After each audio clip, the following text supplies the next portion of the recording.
I've always had a fucked up sense of humor, like any avid internaut would inhabit. Rarely are there boundaries. I can find practically anything that has some demented value funny in a way. My friend circle is based on the malicious insults and jokes we share and laugh at, and I don't expect that to change. Like I said, there are rarely ever boundaries, but there was this one instance that happened recently that surpassed a fucked up joke by a few thousand miles, and I still don't know if it's died down yet. It was a lazy Sunday, and I had the lights off and curtains opened. That was how I liked it. Besides, almost all the light bulbs in my room had popped, and I didn't feel like making my parents go out of their way to get new lights. I'd been blaring music and leaning back in my chair, messing around on my phone, when I got a message from an unknown number. Anytime I get a text from an unknown number, I usually remember an instance where another person asked me for mine, but I couldn't recall anything like that happening. The text was harmless. It was a gif of the vibrating, bug-eyed dolphin that I've seen here and there on social media, followed by the message, "Hey the boy," crudely, and probably purposefully, misspelled. I chuckled and decided to reply out of boredom. "Hey there little lady, what's up with you?" I said, in the same poorly constructed format. "Nothing much, just thinking about you." "Bruh, you sure you ain't got Terron number?" "Nah bruh, I know who I is speaking to." "Guess me name then." "Adam." So it was obvious this person knew who I was. It crossed my mind that one of my friends might have given them my number. I replied back, "Okay, you right. I know I right. So who give you me number, homie? Bitch, I don't need anyone to tell me yo number." "So where did you get it, big boy?" The other party didn't respond, and hadn't responded until later that night. "Let's play a game," they said. "What kind of game?" I asked. "T alphabet game." "How do you play?" "You have to write 10 most horrible thing you can think of with all 10 letters of 10 alphabet." "Sounds head leak my penis." A lazy attempt at a joke. "Whatever. That's not funny," they responded, surprisingly with correct grammar and punctuation. I was taken aback by the sudden change of tone and was about to text back when I saw the text bubble start going. I stared first, they said, back to the original format. "Okay. A is for attempting a late abortion by stuffing a baby back into your vagina and stabbing it over and over in the soft spot with a coat hanger until it stops crying." I couldn't help myself. I stuffed my face into my pillow so my family wouldn't hear me laughing so hard at 11 at night. My phone slipped out of my grasp and hit the carpet on the ground, and recollecting myself, I picked it back up, wiped tears from my eyes, and my smile quickly faded when I saw his next text. "I didn't mean to make you cry, boy." I tried to ignore the fact he guessed, or knew, I was crying of laughter. "Lol, I don't cry, I'm a man. But I can taster tears." "What do they taste leak?" "Lick a pillow and find out." It took a while to text back. I got up, turned on my lamp, and checked for anyone in my room. Still standing by the light, I responded. "Pillow?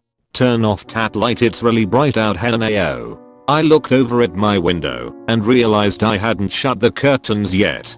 Approaching a pitch black window that late at night isn't the least bit fun, but one foot after another, feeling about ready to scream out loud, I pulled the curtain shut and ran to the other end of the room with my phone in trembling hands. I quitted with the silly text format. "Who the hell are you?" I texted in an angry and frightened flurry. They never texted back. I did surprisingly get some sleep that night, but it was Monday, the most dreaded of all school days. Glad to find I didn't wake up in a bath of ice with my kidney out. I went through my normal morning routine and ended up safe and sound in the school building in a little over a half hour. I got to my locker, pulled it open, and I froze at the sight of an iPhone sitting atop my books, unlocked, on last night's messages. The first warning bell snapped me out of it. I threw my book bag on the hanger and grabbed the phone, reading through all of the messages they'd sent me.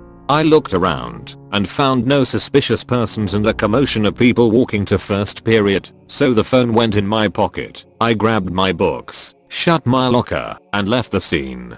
During the day I'd gotten no messages from the mysterious Dolphin man.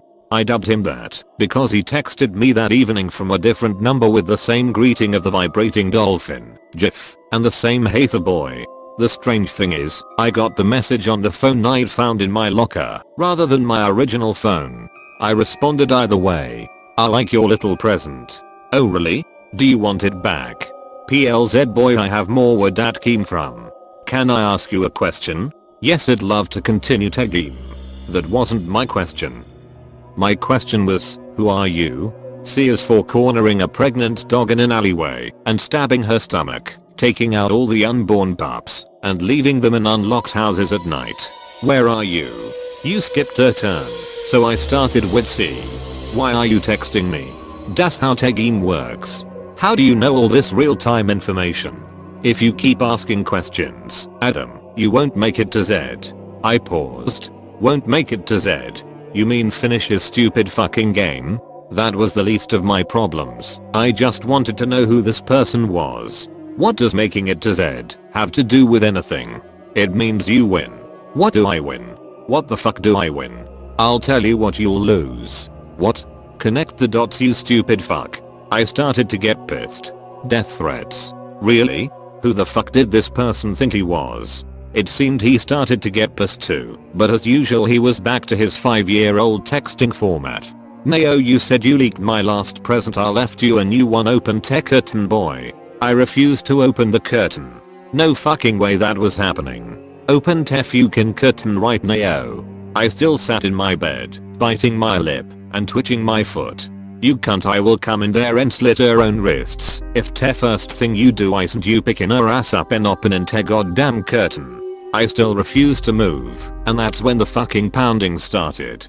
The force of the incessant pounding on my bedroom door shattered my mirror, and I ran over to the door, picked up the biggest sharpest shard of glass, and got ready to prison shank this creepy motherfucker.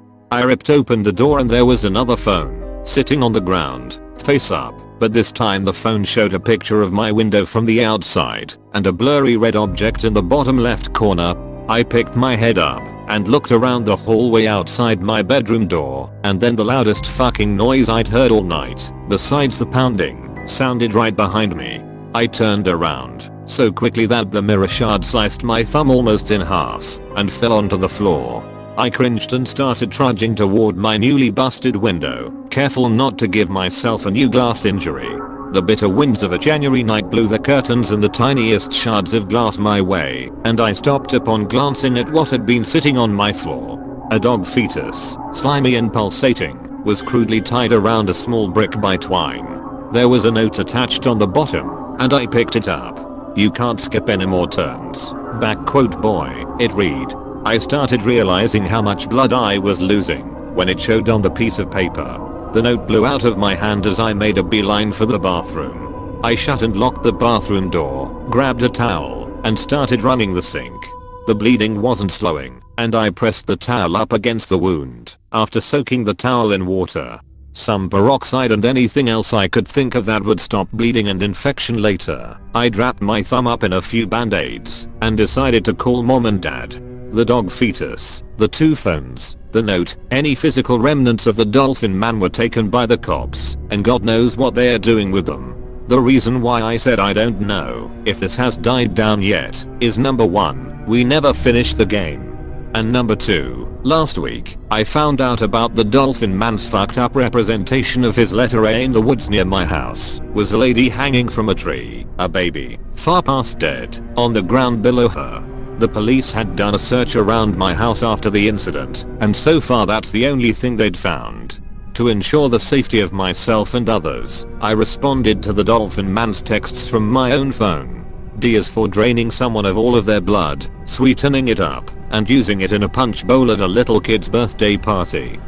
The best I could manage with my mental state at the time. I waited for what seemed like hours, and sure enough, the bubble came back. Welcome back to Tegim, boy.